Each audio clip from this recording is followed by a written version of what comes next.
Bonjour, je suis Rebecca Zlotowski, la réalisatrice et co-créatrice des Sauvages avec Sabri Loata. Puis on va voir ensemble une séquence qui me tient très à cœur, qui est une séquence qui se passe dans le stade Geoffroy-Guichard, que les Stéphanois appellent le Chaudron.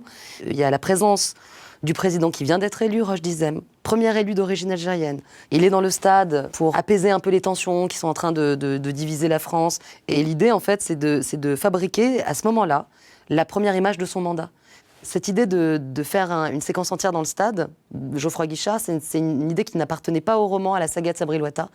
Et quand moi, en outsider, en parisienne, qui ne connaissait pas Saint-Étienne, je me suis dit, il faut absolument qu'on aille dans ce stade. Ce stade, ça racontait une partie de l'histoire, une partie de la fierté, une partie de l'épopée en fait de Saint-Étienne. Et pour une ville qui s'aimait peu, pour une ville qui s'aimait pas, ça me semblait nécessaire.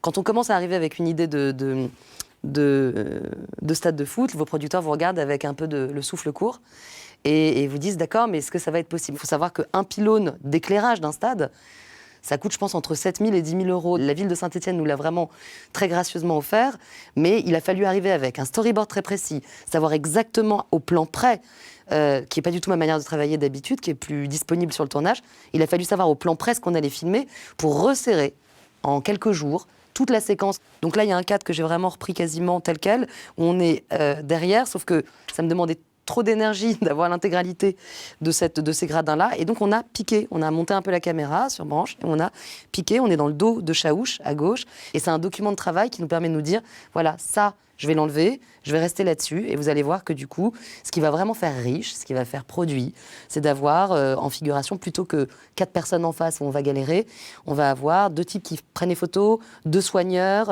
4 journalistes, et plus on multiplie les uniformes, et plus c'est payant. Et ça, c'est vrai. Plus on multiplie le nombre de fonctions qu'il y a dans le cadre, plutôt que le nombre lui-même, et plus on gagne en fait dans la scène.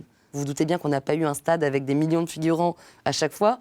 Ce qu'il a fallu, c'est filmer des plans avec un stade quasi désert, et ensuite filmer un jour de match, le stade complètement rempli. Vous voyez que les plans sont délibérément plus resserrés, toujours en contre-plongée.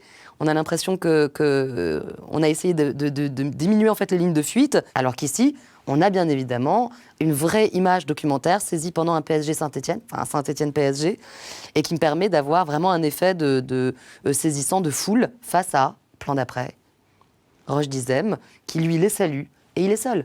Et donc il y a vraiment un effet d'efficacité en fait de montage, pas loin d'un effet Kuleshov, c'est-à-dire on va mettre côte à côte 2 images qui n'ont pas été prises évidemment en même temps, ni le même jour, ni par la même caméra, mais qui se regardent et qui font sens dans un moment épique et assez dramatique. Ce qui me fascine, c'est que ça crée une image puissante au cœur de la série et qu'en même temps, tout aura été assez artificiel, ce que moi j'adore au cinéma. Donc voilà, merci beaucoup.